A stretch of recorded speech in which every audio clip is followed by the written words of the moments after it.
Hello, my name's Taylor. Thank you for joining us to celebrate National Indigenous Peoples Month.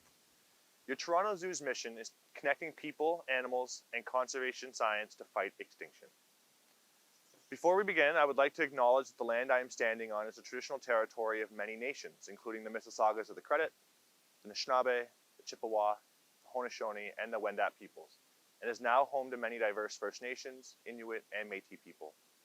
I also acknowledge that Toronto is covered by Treaty 13 with the Mississaugas of the Credit and Williams Treaty signed with multiple Mississaugas and Chippewa bands. Miigwech. Hello everybody, welcome to your Toronto Zoo.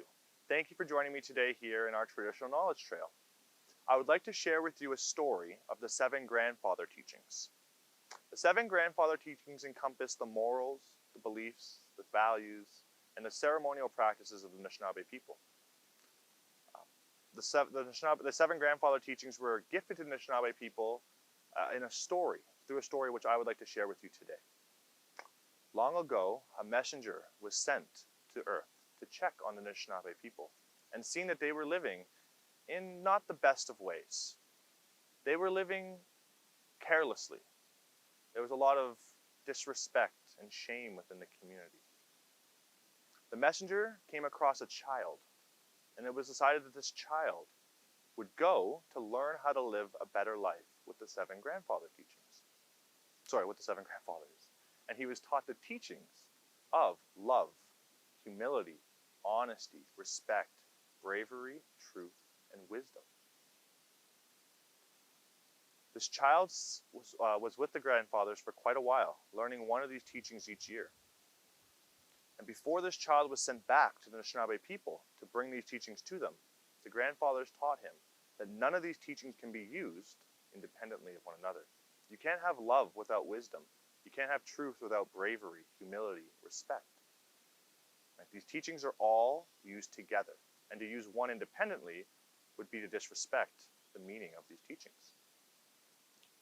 This child was then taken back to the Anishinaabe people, and he shared these teachings with them. And I'm going to share these teachings with you right now. So these teachings are represented by an animal, and each animal relates to, the characteristics of each animal relate to the specific teaching. So for example, the wolf relates to humility. And in Ojibwe, in the Anishinaabe language, we say maingan for wolf. Beaver represents wisdom. We say amek. The sabe represents honesty. Sabe is an Anishinaabe word already, and that's kind of this idea of a large unknown being.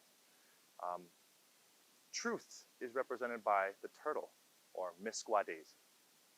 Bravery is represented by the bear, or Makwa.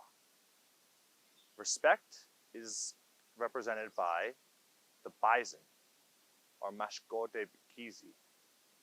And love is represented by the eagle, or Magizi.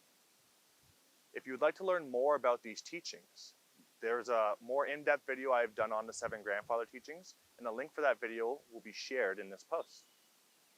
Miigwech, thank you for joining me.